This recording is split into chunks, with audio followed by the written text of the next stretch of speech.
Hello, my fellow KW stakeholders. Of course. Hello, good morning. Yes, Chief Stakeholder Evangelist out of Atlanta, Georgia. Super excited to be bringing to you today another edition of the My 401KW Story Series, where we interview our most purposeful profit share earners at KW.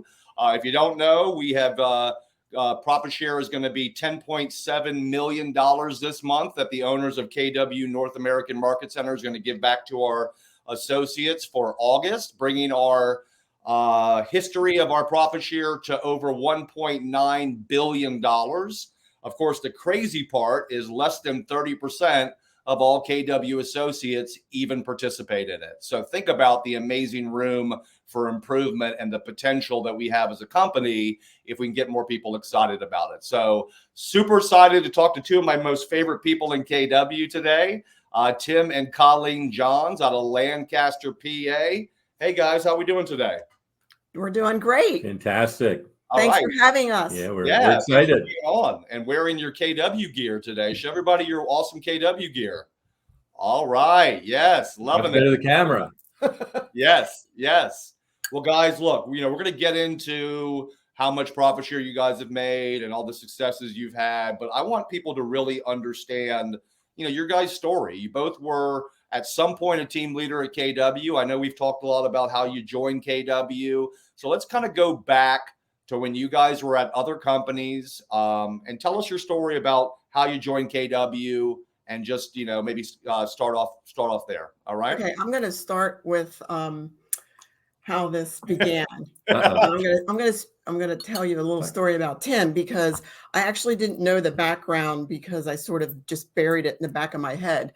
And I interviewed him last week, and I said, I have to ask you, how is it that you actually discovered KW? Because it was many, many years ago. But yeah. I spent 21 years at my local association of realtors.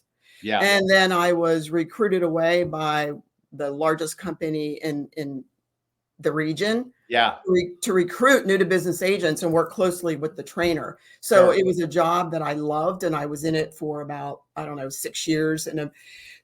Tim was managing an office, a large office of that brokerage. Okay. And Colleen, this is a large national traditional brokerage, right? Yeah. Yeah, I can say it if you want me to. Yeah. Don't be scared. Say it's Coldwell Banker. Yeah, I started at Coldwell Banker too. Great company. Yes. So Tim was engaging in conversation with a very young and up and coming agent that he had recruited to Coldwell Banker, and they both had a desire to own their own brokerage. And Tim was doing research on the different franchises, and he came across KW. And what year was this, Tim? Do you remember? 2005. Okay. Yep. So Tim and his partner get on a plane and they go to Austin. And I'm here in Lancaster saying, Keller who? Exactly. Yeah. So he goes to Austin and he comes back so pumped. And I'm starting to just cave, because I'm thinking, oh my gosh, he's going to leave and open up this franchise, and I'm going to lose the job I love. And let's stop there for a second, Tim. Talk about what that meeting, what was it like in Austin? Was it Gary? Was it mega camp? Was it just what was the situation there? It was FSO. And it was in a hotel. Yeah. Maybe 100 people. Okay. Mo was supposed to teach it, but I believe she was having knee surgery. Okay. So Mary Tennant taught it. I have to tell the truth. As we got off the plane, we immediately went to the golf course, my partner and I, and we played a quick round. So we showed up at FSO late. Mary Tennant was not very happy, as you can imagine. But we got refocused, and I think Mark really enjoyed what he heard. And obviously, when we came back, we started working with the. Actually, it was Rich McCarthy, was the executive or the regional director then, and his son was just starting. Mike was just starting. Yeah. So we started conversations with them with a whiteboard, a flip chart. Yeah. Really nothing techie at that point in time. Sure. And so did they identified you? How did they get you to bite on the trip to Austin? I think it was more informational for Mark. I'd done some pretty good research and felt it was a unique opportunity. Yeah. It talked about agents. It talked about training. It had all the components. We were used to paying franchise fees forever. Yeah. So, this was capped. This made sense. Actually, it was kind of funny because the market was a little different. When we opened up, our cap was $27,300. The market was just what it was. I think most dependent companies, you probably couldn't get paid over 70%. Sure. At that point in time. So you were running a Coldwell Banker office, right? Managed one of their largest offices, yeah. So how did you sneak out of town to go check out KW? It's interesting. Obviously, the partner, when he came in, he came upstairs one day and said he was looking for someone to help run his team. He was pretty good at the new construction end, but the resale, he had no interest in it. Gotcha. So he said, "I'm looking for somebody. Can you find somebody for me?" And about 2 weeks later, I went downstairs and I said, "I think I found the perfect person for you. It's me." So we actually worked together on his team for about a year. Yeah.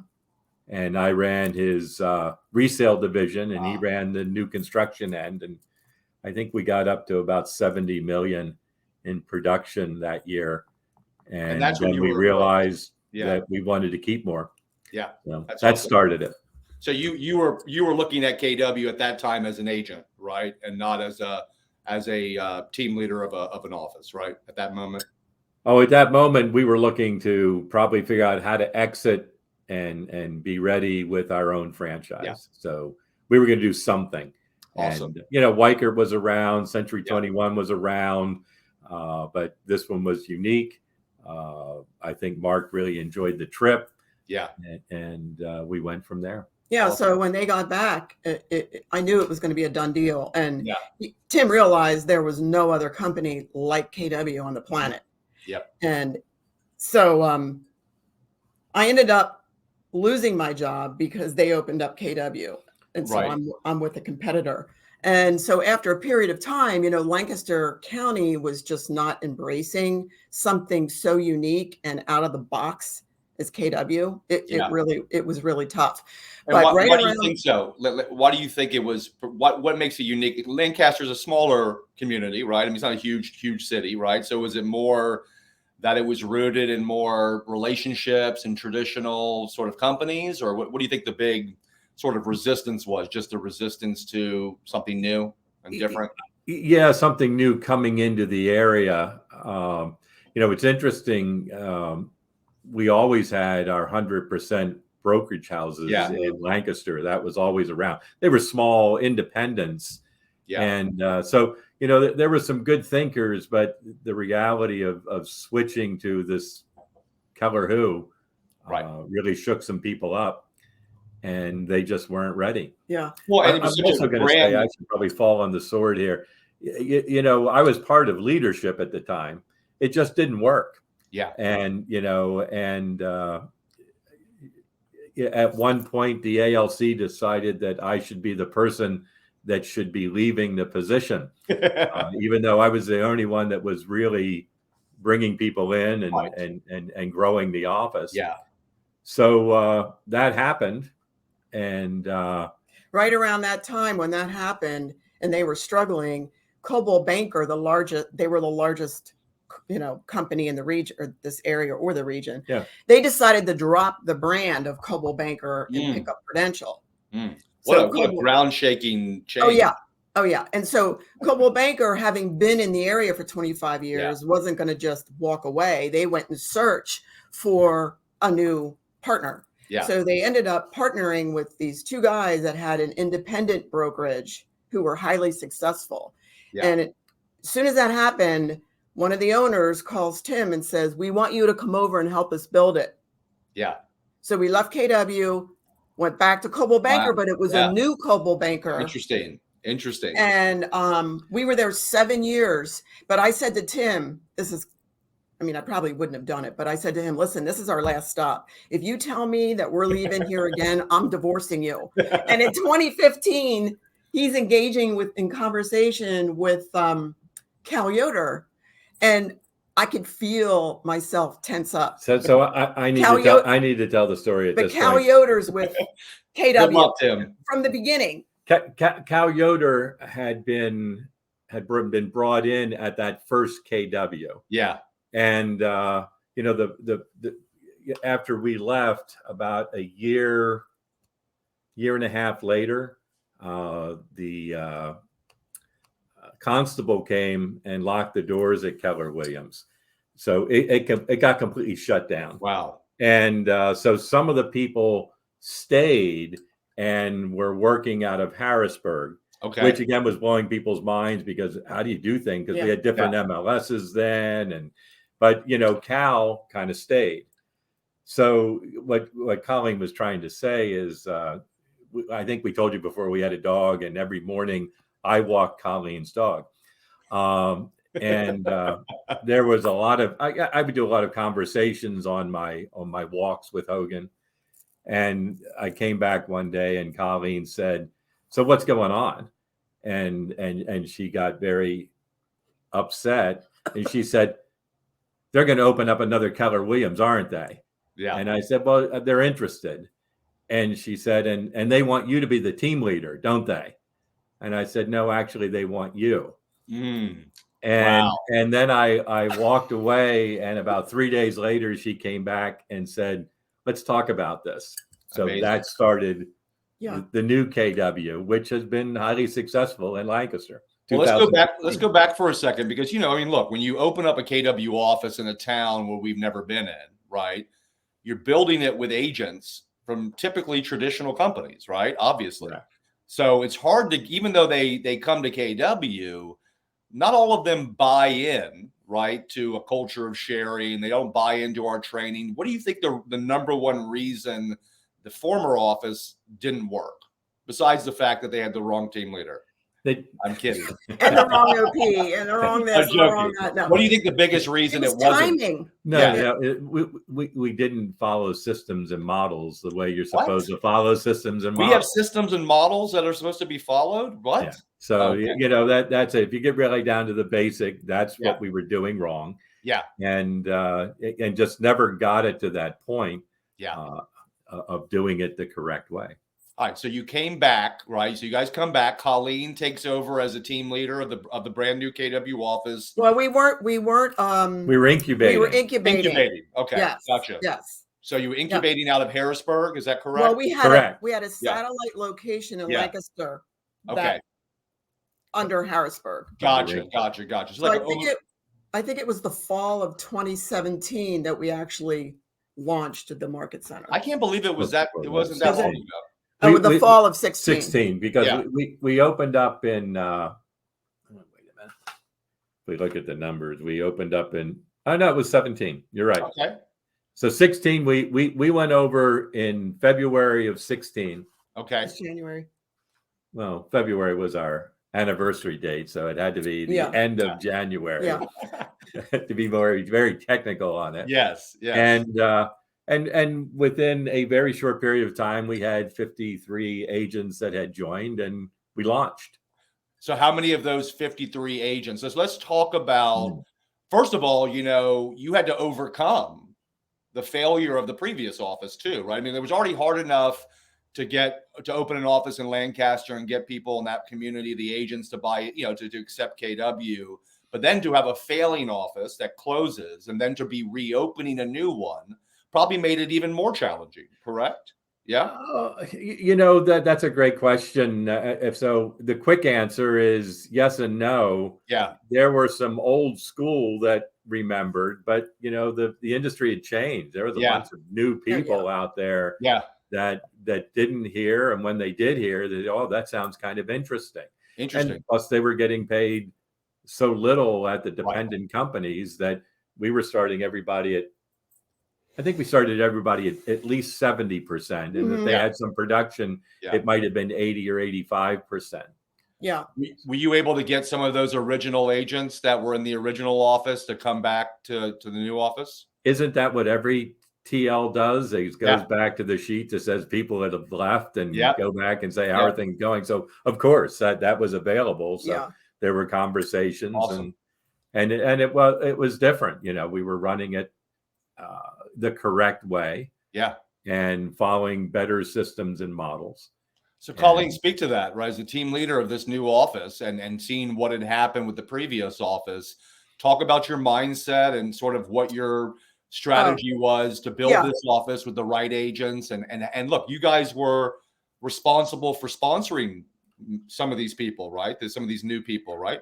Initially? I only have 4 in my first line. But let me just go for it. Yeah. So, you know, as much as when I look back and I think, oh my gosh, why didn't the light bulb go off in my head in 2005 when it did for Tim? Because it took me years later.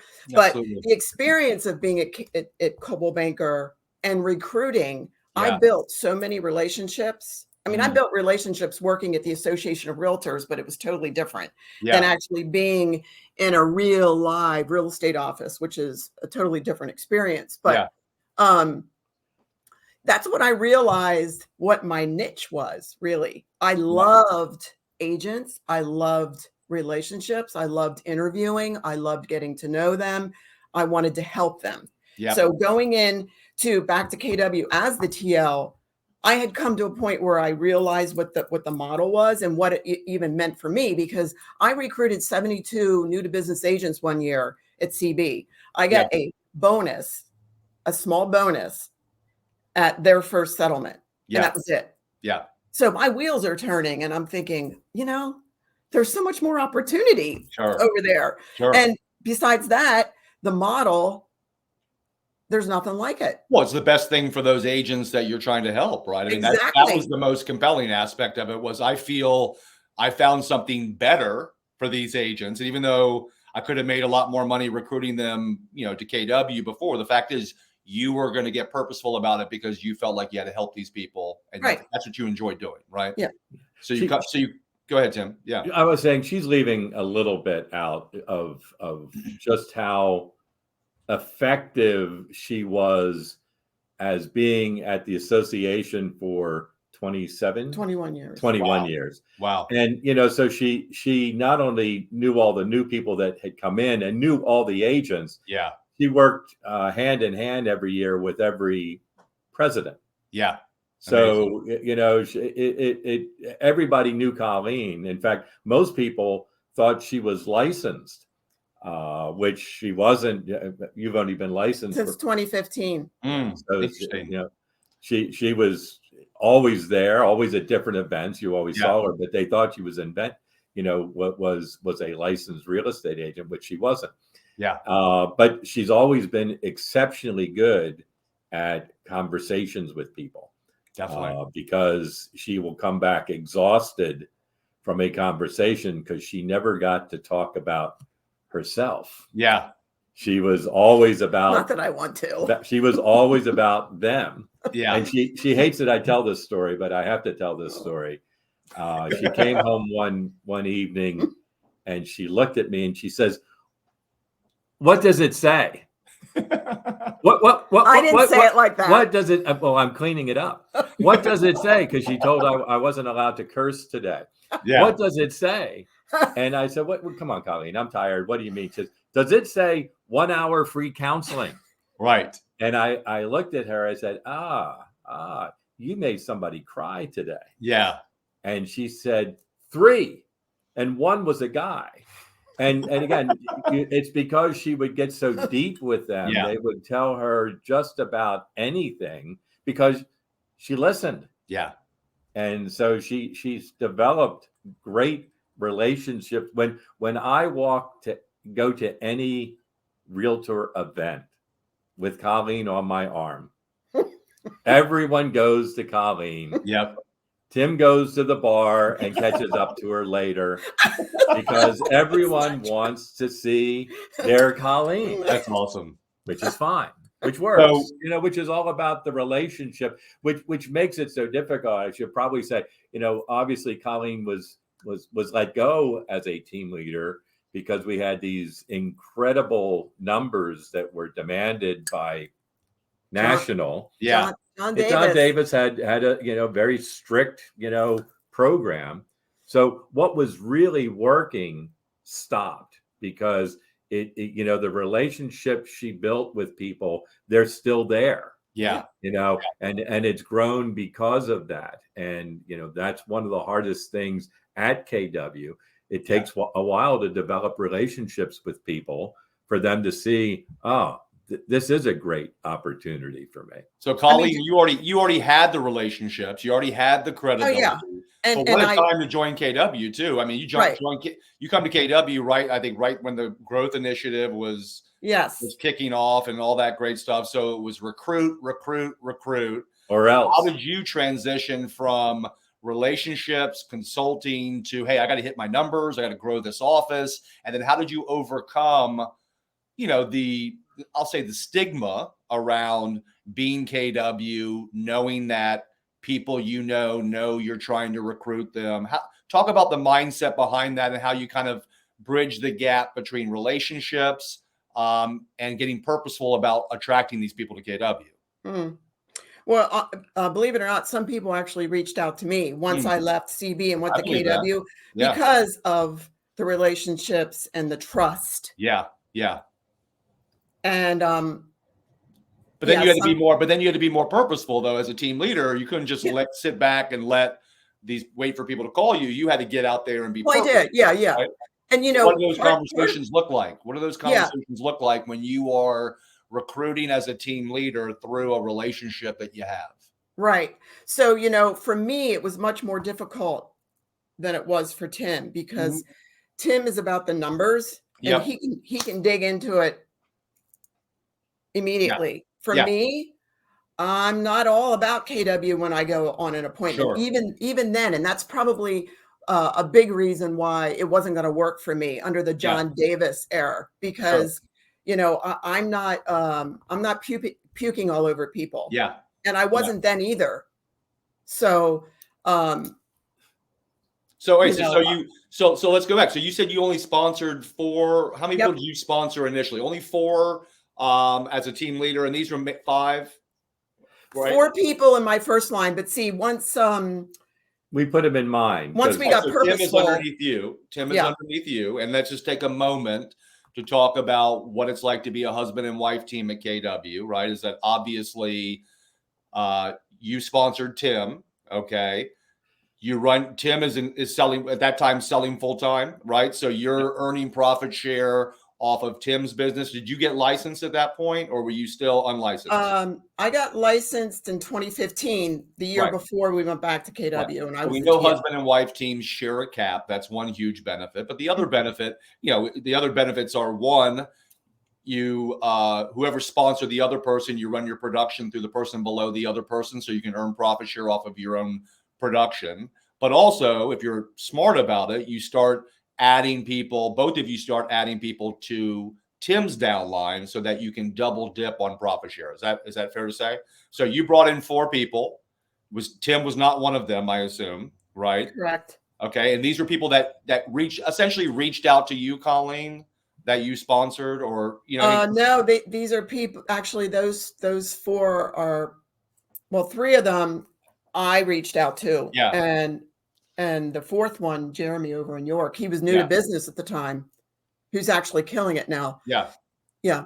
So what was before we get into Tim, what was your philosophy as a team leader as it pertained to growing the market center through your agents versus through yourself? Which, by the way, team leaders always have the right to build their profit share tree, of course. Yeah. But I think we all can agree that the healthiest KW offices are probably the ones where the most agents are participating in profit share. So did you identify that early on as an important part of growing this office, or was it just your natural sort of? I knew, based on the model. Yeah.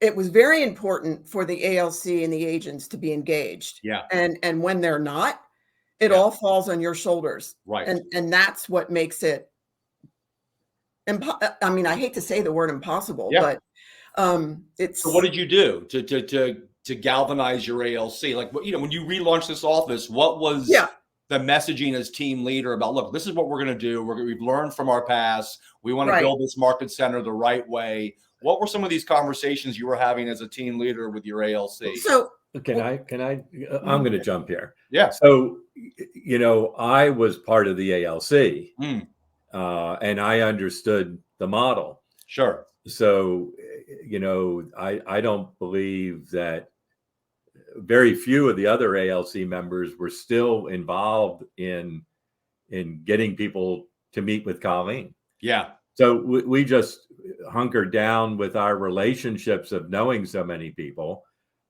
Some came organically because you guys are open. We opened up a new office. It was pretty slick. It was pretty neat. So people wanted to see it, or they were coming for settlements. And we got very purposeful on meeting with people. Yep. So I probably filled her bucket with Tim, lots of Tim was your number one interviews. Associate, right? Yeah, I mean, and it worked, you know, and it has then since, Aaron, you know, it's interesting because we have offshoots of people that we brought in that they have now built their trees also and their roots, which have enhanced ours. Yeah. You know, we have who is your prize? Who is one of your prize people in your downline that has really just run off with growing both of your profit share trees? Is there somebody particular specific? And Colleen was very instrumental in the Why I'm Missing office opening. Gotcha. One of you. So John Clyde came to our open house. Oh, really? Yeah. And he says, can you get me an Clyde, appointment? the regional director for the Pennsylvania region. Yes, right? our and John author Clyde. Of what is it? Leaving Six Figures. That great guy. Yeah. Former police officer or trooper. State yes. Trooper. Yep. So he asked me if I could get him an appointment with Jennifer King. Jennifer King is with Remax of Reading. Interesting. And she is she's a rock star and a great person. Yeah. So I met with her. Her blood bleeds red. Mine does too, you know, but it's a different red. She spent an hour or more with me, and she even said she has the MREA book on her nightstand. It's her operations manual, but I couldn't get her to budge. And so I said to John. She was at a local or a local company or a traditional company? I mean, a local Remax. A local Remax. Gotcha. Yeah. So anyway, I said to John, hey, you know, did you ever think of so-and-so and so-and-so, Brad Wiseman, Susan McFadden?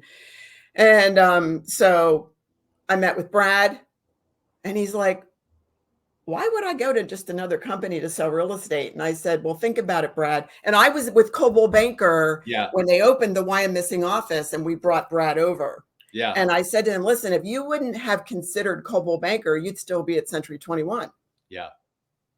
So I got him there. And then, and I said, and there's so much more potential. He had said to me that I had said to him, there's so much more potential here for you. And that was the light bulb for him. So he met with John. He goes in and I talked to Susan, and Susan had a conversation with John. And Brad says he walks into the office and he passes Susan at her desk and says, did you talk to John Clyde? So they both had a conversation with John, and off to Austin they went. And a year later, they're rocking and rolling. I actually spent a few months there when they were incubating. Nice. And so I would sponsor both of them. You sponsor both of them, Brian and Susan.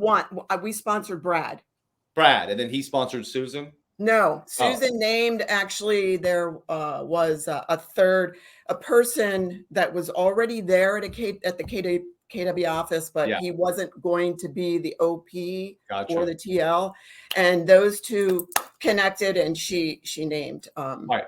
So, Colleen, you have, in the history of your time at KW, you have directly sponsored how many people to KW? Yourself? 4. 4 people. 4. Okay. Tim, 4. how many? Tim, how many of you sponsored?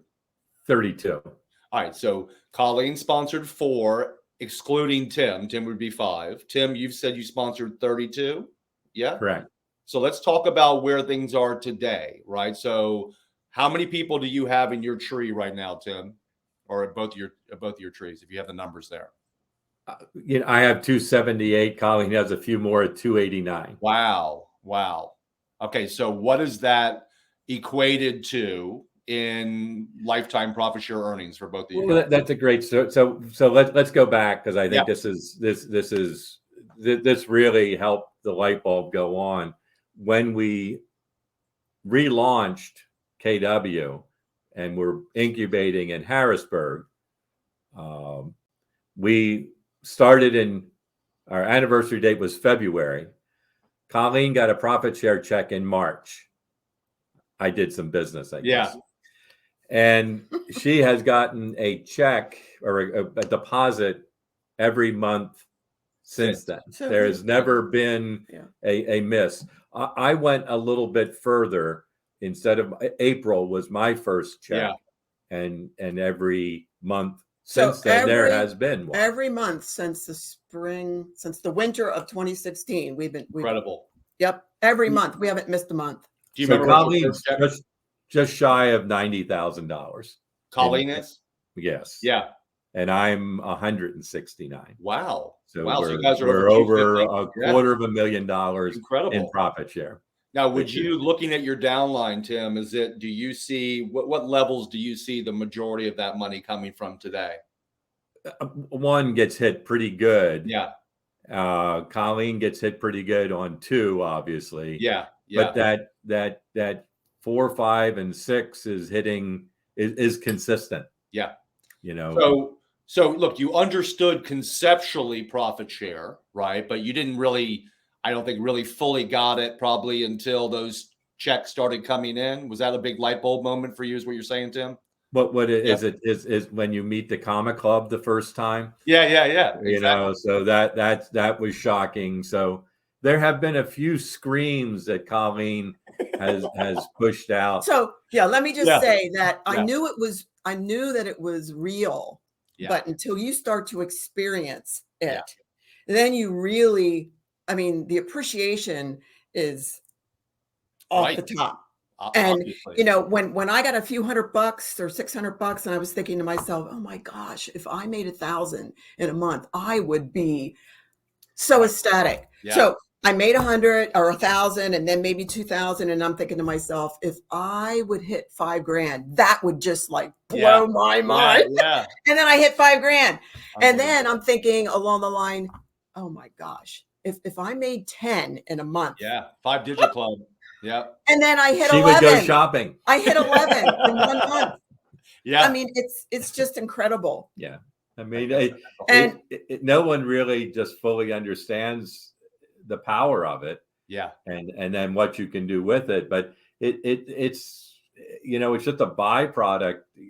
Again, the owners, the investors give back 40% of the profits, over almost 50% of the profits, and so it's like real money. So help your office get very successful and watch the profits come in. You mean, the gratitude to Gary Keller and the model is, there's no words for it, but the other side of that is all the investors and the owners and all the other people that are passionate like we are, is the only way that profit share can even happen. Well, it's an idea, right? When you launch a new market center, it's not profitable, right? So, Tim, do you think, you guys think that since Colleen was the team leader, right, she had a job to do, and that job was tied to recruiting. Do you think, what percentage of your purposefulness about growing the office was to grow the office as a stakeholder, somebody that wanted to earn profit share?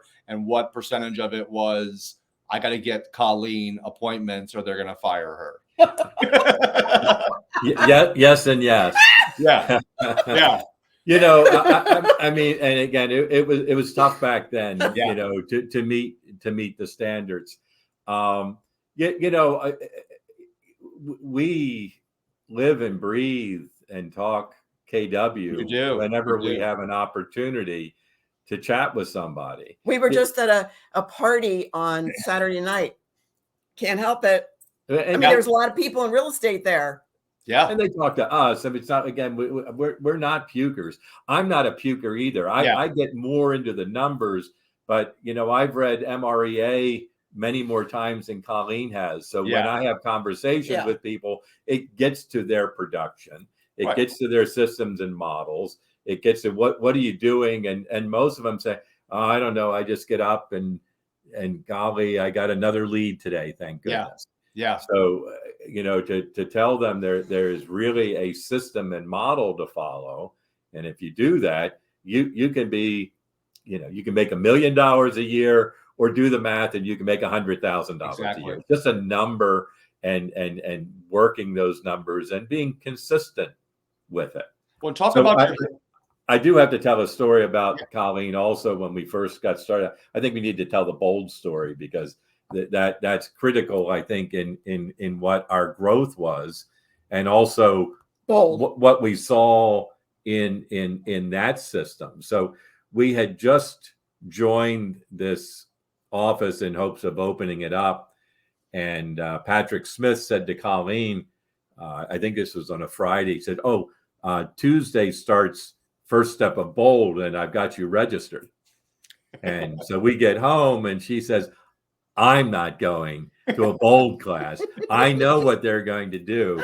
They're going to make me role play all the time. And she said, I'm just not doing it. I'm here for a reason. I want to get started. I said, fine. You just start making your calls, and I'll go to the bold class.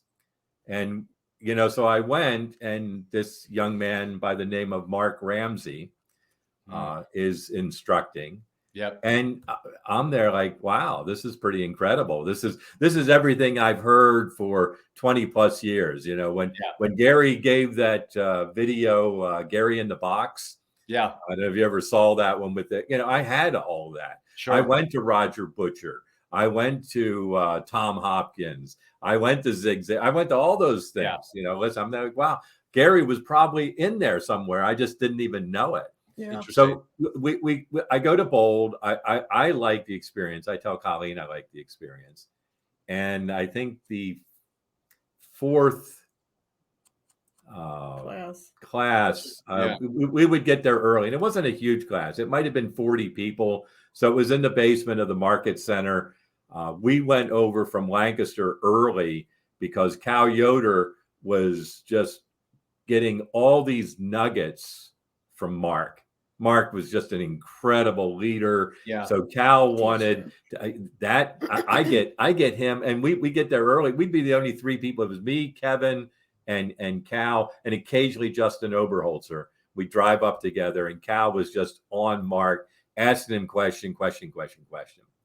So the one day we're there this fourth time, and I'm finishing up my homework. So I don't get a foul. I'm filling out my numbers, because I always made my calls, but I never finished the readings in the books. So I'm plowing through them so I don't have to get another foul. And I was then writing down my numbers for the week, and I couldn't hold my pen. Kept falling out of my hand.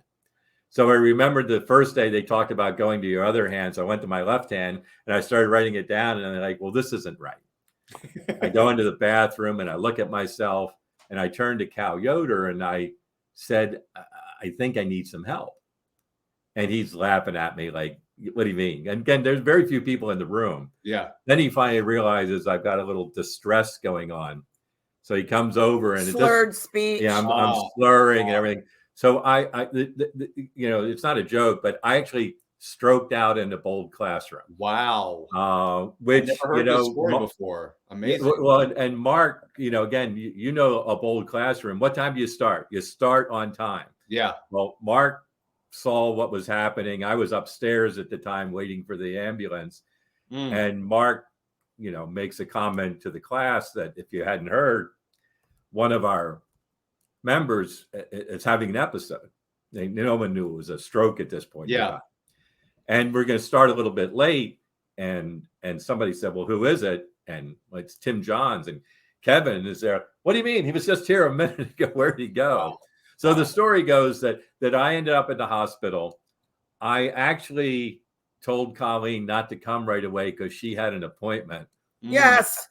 No, it was during his surgery. Right. I had a recruiting appointment, and he wanted me to keep it and not come to the hospital while he was having surgery. And So- did you keep it? Oh, of course. Yeah. It's one of my regrets. Well, it wasn't a regret. My sister was there. Yeah. And again, I would like to say I was out, but I was awake for the whole surgery. But that's another story at another time. So, but what we're really getting at was the Bold classroom was just incredible. I mean, I just thought that Mark Ramsey was just an incredible person. Yeah. So I was back in the Bold classroom the next week. He didn't miss a class. Yeah. Now, as I walk in the room, Mark Ramsey says, "Oh my God, Tim Johns, you're a rock star." I said, "No." I said, "No, man, you're the rock star, or I would never be here." Right. Now Right. it was a very slow 3 more weeks, and I took some breaks upstairs and took some naps. Unbelievable. But that's when again, and those people in that classroom, I see them, and I don't think they point out that's the guy that stroked in the class. Right. But the relationship that forged from that experience with that group of people is really true today. It's very, very strong. Yeah. And it's just part of again, Colleen would have been waiting for me to finish the surgery, but I'm glad she had the appointment. I don't even know who it was. Angela Herrera. Oh. And she still has. But that solidified that solidified not only your purpose around KW, but I imagine that solidified your love for the company, the culture, right? And kind of again, to me, Bold is one of the easiest. Again, we get back to that word recruiting. Yeah. But if you can get somebody to come to first step, in Bold, there's a great possibility they'll sign up for the Bold class. Yeah.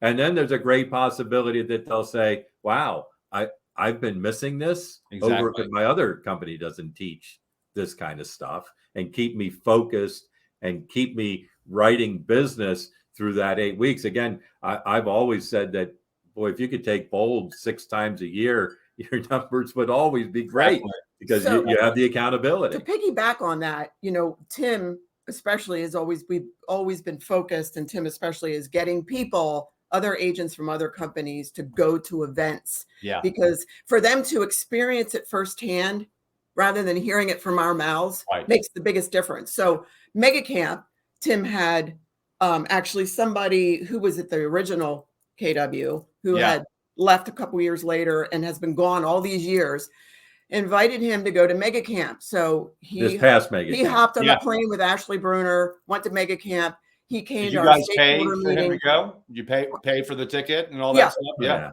Yeah. And so Sheldon came to our stakeholder meeting a couple of weeks ago, and Ashley had everybody stand up who had gone to give some feedback. Yeah. And he told Ashley while they were in Austin, but he also said it in the stakeholder meeting, that he learned more in those 2 days than he has in his entire career. Totally. And since then, they have filled out the affiliation paperwork. There's 7 of them. He and his team are coming, and soon. He's waiting for some settlements, but getting him to go to Mega Camp or family reunion or any event. Well, that's what I always tell people. Like, if you're looking at this like a business, right? Think about the return on investment, Tim, from that, let's say $1,500, whatever I'm sure you wined and dined them a little bit, but let's just say you spent $1,500, $2,000 to get that person there. Okay. If those 7 people come to KW, I mean, how many times over will that investment come back to you? Not to mention the fact that you probably changed that person's life by exposing them to that training, right? Yeah, he'll be thinking at a different level, what he can do. And then, I believe he's an attractor. Yeah. I think you'll see that, many other people will follow him. Exactly. And again, it just works. It's just so easy to do it that way. And you don't have to have breakfasts and lunches all the time. Exactly. Come to an event, and that's what I do. I'll meet with people throughout the year, and whenever there's an event, I text them, hey, if you'd like to go, let me know. And we so always Tim, get somebody to come. Is there a moment when you go for the handoff? Like, do you actually say something intentional, like, hey, I'm at this moment now. This is a chance for me to make the handoff to the appropriate leadership team. Is there an actual intentional conversation that you have, or is it just wait for them to say, hey, I get it, I'm ready to find out more? I usually ask them, listen, I'm not in a leadership position at my market center. Would you like to talk to somebody in a leadership position? And, and they can go a little bit further as to how they can help you grow it. I said, I'm going to help you grow it. I mean, if you come on, I'll meet with you every Monday until you've got it going.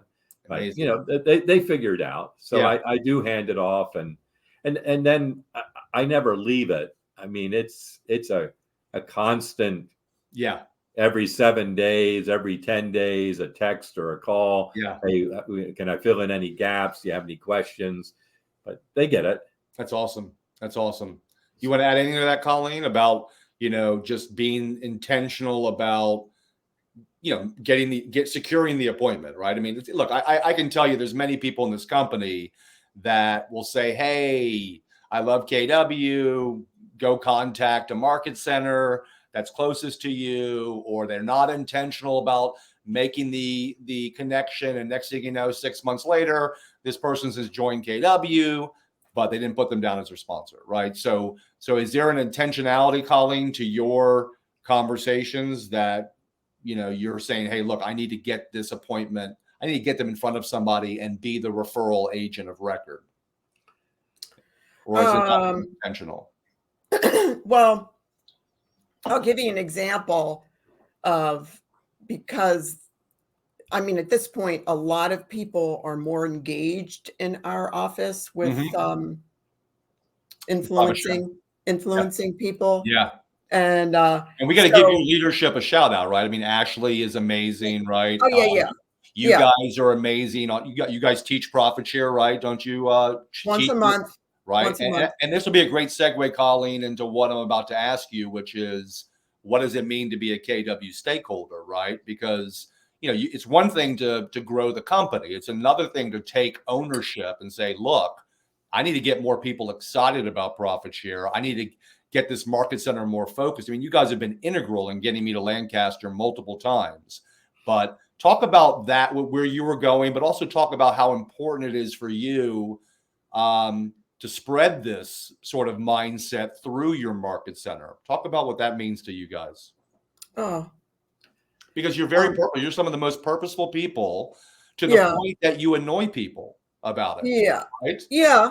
Right. Because nobody likes to talk about profit share. A lot of people don't want to talk about numbers, even though we're open book, right? You guys are constantly pushing the envelope on making people think about profit share and think about what it means to be a KW and to be a stakeholder. And that's why you're on this call, by the way, because I've always been attracted to you guys because of that, purposefulness, not just about building profit share, but about growing the company and making sure that the office that you're a part of is living up to its potential. I mean, obviously your leadership background plays into that, but right. For me and Tim too, I mean, we have to believe in something before we can sell it. Yeah. And really we're selling ourselves first. If they don't like us or trust us, they don't want to hear what we have to say. Yeah. But knowing, it actually hurts your heart sometimes when you know, oh my gosh, it could be so different for them if they would just get their butts over here and open their eyes and their minds to it. But I've had people say to me, well, of course you're profit sharing. You were a team leader once, but it boils down to relationships and being purposeful. A lot has happened since 2016, but there was a time where we weren't profit sharing, or we were at another company. Yeah. And so when I'm talking to somebody, I should say I'm listening. I'm asking questions and I'm listening. And what I'm looking for is pain points. Yeah. I want to help them, whatever that might be. It could be personal, but KW could help that pain point, even though it's personal. Yeah. It doesn't always have to be business. So once I can get to the pain point, then I can feel my way further. And then usually it gets to a point where they're asking me, well, what's it like over there? Or what's going on, or whatever. It's a feel thing for me. Well, how does that apply to people that are already in business with us, trying to get your fellow KW agents excited about what I do periodically is we contact people that are in our tree, like within our office. I went to coffee with one a couple of weeks ago, and the conversation comes to profit share. And they'll ask questions. How much? The same mindset, right? You're trying to find, you're building relationships. You're finding their pain. You're finding out what, exactly. And she says, I know I should be more purposeful. I just don't know where to start. And I said, listen, it's really simple. I mean, if she's doing deals, which she is, she's a capper. Why aren't you having coffee with everybody that you've had a deal with? Yeah. Honestly. And it doesn't have to be about KW book or a shift book as a closing. Right? Exactly. Training, right? Right. Well, there's actually somebody in our office that every settlement, she gives them the book. The red book. I love but that. Some people will think, oh, well, they're not a good fit, or it wasn't a good deal, or whatever. And I used to have that mindset that not everybody's a good fit, but you know what? It might just be where they're at. Exactly. The light bulb just hasn't gone off for them. The timing isn't right for them. How can KW not be right for everybody? Exactly. So, don't judge a book by its cover. So you deal with first of all, you want to dig deep, and we're talking about people that are at KW in your downline, find their pain, right? And obviously, look, everybody wants more money, more time, more flexibility. I heard a great saying, what you were alluding to, Colleen, was, find their pain. KW's the medicine cabinet. And I think probably a part of the conversation you're having with people at KW is, are you taking advantage of all the things Keller Williams has to offer? Exactly. Yourself? Because if you're not participating in training and participating in culture, right? Like, well, that might be one of the reasons why you're not compelled to share this with people, because you're not taking advantage of it. Exactly. Right. But the other thing, go ahead. I want to know if they're happy. People that have been that are in our system, in our roots. I want to know if they're happy. Are you plugging in? Are you going, you're not at stakeholder meeting? Why? Things of that nature. And, I always want to keep that line of communication open. And typically those people will tell me if there's something going on, or they don't like something, or this happened or that happened. And then if it's appropriate, I'll take it to the right channel. TL. What do you think is the number one reason that less than 30% of KW associates even participate in profit sharing? You have some interesting perspectives from leadership, but what are you finding, do you think, is the biggest barrier to getting people purposeful about profit share in this company? What do you think the big education reason? Yeah. Education, and it's got to be a system within your systems. Yeah. I mean, it doesn't have to be 10 hours a week. Right.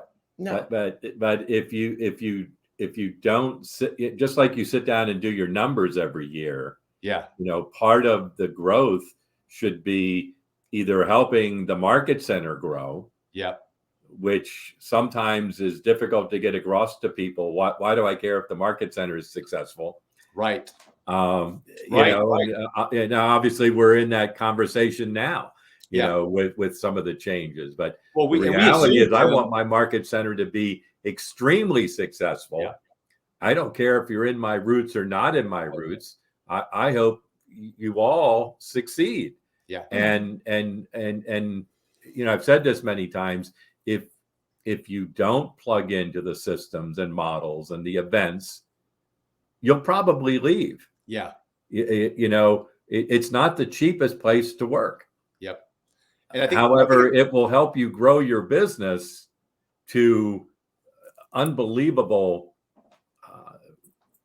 You can go anywhere with it. Exactly. You have to plug in.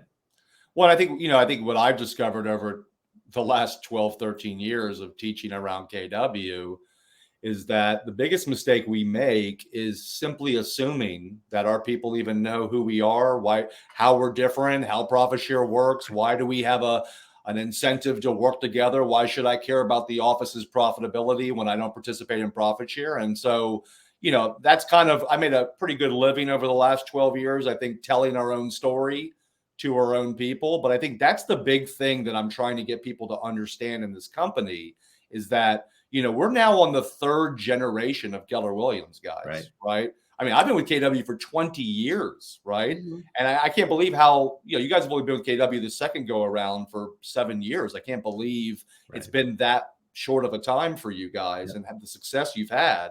But I'm just like, God, if we could just, we are now entering a very dangerous time for KW, okay? Because we don't do the best job telling our story to our own people. Now, 40 years later, we're in business with a lot of people that don't even know what it's like, Tim, to be in a room in Austin, Texas with 100 people, okay? I remember when I went to family reunion, my very first time, which was the catalyst for my entire business model for KW and getting purposeful about profit share. I mean, we were ranked 5th in the US. I think there was only about maybe 1,500 people at family reunion, and so my concern, and you guys I know feel the same way that I do, is that for the people that are purposeful about profit share, this is not about our next check, right? Like, guys, and you even talked about what this money means for you and your family and retirement and all that stuff.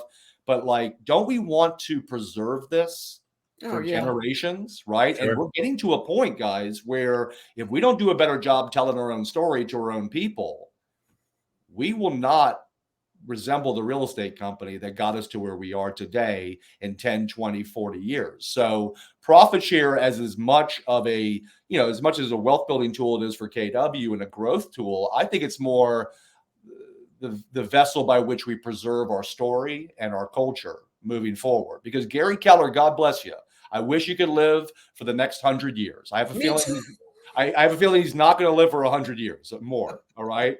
But we got to make sure that this feeling that we all have that has inspired us, right? And also, Tim, to have and Colleen, to have the perspective of what it means to be at another company, a traditional company, and appreciate the KW value proposition. I mean, there are a lot of people at KW that not only don't know our story, they don't know what it's like to be in another real estate company. Okay. So, and a lot of these people are actually in leadership positions at KW, right? So we got to make sure now that we are leaning in even more into profit share, especially in this moment in our industry, because I do feel like we're on the brink of what's going to be the golden age of KW when it comes to profit share.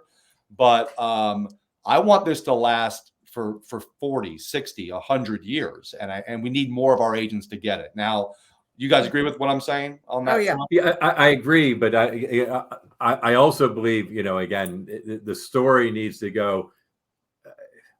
What does Mo Anderson say? Culture begins with profit. That's Gary. Yeah. Gary. Our culture starts with profit share. Yep. Yeah. Yep. Well, but it's really, if your market center is not profitable, there is no profit share. Right. So. But Tim, remember, we weren't profitable as a company for the first 14 years, right? So if our founding agents like Gary Gentry and Althea Osborne were like, hey, let's not talk about profit share because we're not profitable, right? Where will we be today? So look, we know we have a lot of market centers right now that are struggling with profit share.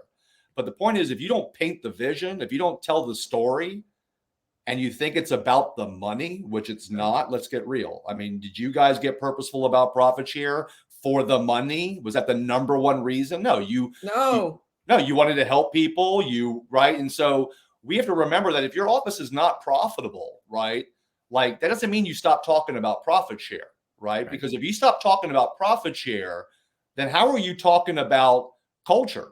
How are you talking about all the other things that we have to offer as a company? And if your agents don't understand, hey, look, we're working towards an idea, and what's going to get us there is that we're working together because we're vested financially in a common goal. If you don't have that conversation, you're never going to break through, right? All right. So look, before we end this call, All right. I want you guys to talk about what this money, okay, it's not about the money, but what does this money mean for you? Okay. What does it mean today? What does it mean tomorrow? We know Tim, this money just gives him a chance to play golf more. Okay.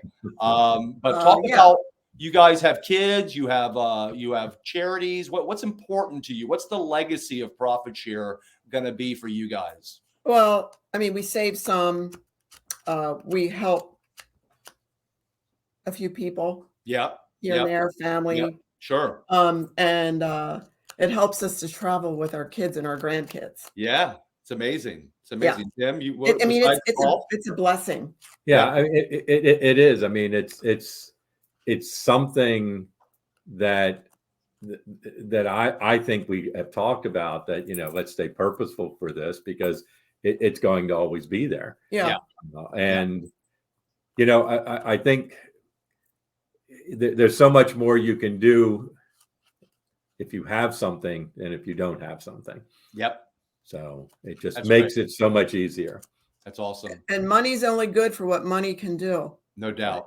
So let's give no doubt. Let's give our viewers here just one little takeaway today. If somebody said, "Hey guys, look, I haven't been I've been purposeful about profit share. What's the one thing that I can do today that can get me on the path to earning profit share more consistently?" The one thing? Oh yeah, what's one thing that they can do today? Gene Rivers would say this in business planning clinic, and he doesn't talk about profit share. Yeah, but he talks about just talk to people. Just talk to people. Right. It's they're there. Just reach out. Yeah. And it's a conversation about how's business. Right now people are struggling. Yeah. The market is off. And initially, it doesn't have anything to do with where you're at or where I'm at. Right. We're in the same business. Exactly. Why wouldn't we have a conversation? Well, we always talk about don't be a secret agent, right? Well, don't be a secret attractor to KW. I mean, I think it's fair to say most people that come here from another real estate company tend to say the same thing, right? Man, I wish I'd come here sooner, right? Yeah. Maybe they would have been here sooner had somebody that they had a relationship with at KW was more compelled to want to help them. Colleen, give us our parting shot today. Yeah. Okay. I have to say, Aaron, because I forgot to say this earlier, but coming to TL in January of 16, that September, I went to Exton with my MCA and one of the agents, and the agent was somebody that said, "Hey, we need to go hear this Aaron Kaufman." And I'm like, okay, I don't know who Aaron Kaufman is, but I'm going. And you set my world on fire. I love it. I love it. I love it. I'm telling you, you gave me a whole new perspective. And honestly, that's where it started for me. That's amazing. And, Colleen, I always say the same thing to people when they say, "Hey, thanks for setting my world on fire," or "Thanks for all you do to grow KW." I'm like, look, I'm just taking ownership of this real estate company I have a huge financial investment in. Right. Maybe more of you should do the same. And can you imagine, where profit share would be today, and how big our profit share checks would be, and how big our legacies would be if more agents were just thinking and acting like stakeholders? And I'm not talking about just growing the company. I'm talking about teaching classes, participating in our culture, sending their out-of-state referrals to Keller Williams agents only, helping us evolve our tech versus buying leads from Wall Street-backed tech disruptors, and getting purposeful about profit share. How much bigger would this company be? How much bigger how many lives would we change? And what kind of legacies would we leave if more of our people would just start thinking and acting like stakeholders? And that's why I love Tim and Colleen Johns, because doesn't matter how big your profit share checks are or how small they are, you guys are 100% committed to being a stakeholder and helping your fellow stakeholders think big too. So I can't thank you guys enough for doing this call. If somebody has a referral for Lancaster, PA, what's the best way for them to get in touch with you guys? Phone number, email. Yeah, Tim, you're the point man on the real estate business, or Colleen is now. So you're licensed, you're selling, Colleen. What's the best way for someone to get in touch with you? 717-201-7762. Awesome. All right, guys. Thank you so much for all you do to grow this company. Thank you, Aaron. I love you guys. A lot of great nuggets today. I'll catch up with you guys soon when I'm back in Lancaster next year. All right. Sounds good. All right. Take care, guys. Bye-bye. Thank you.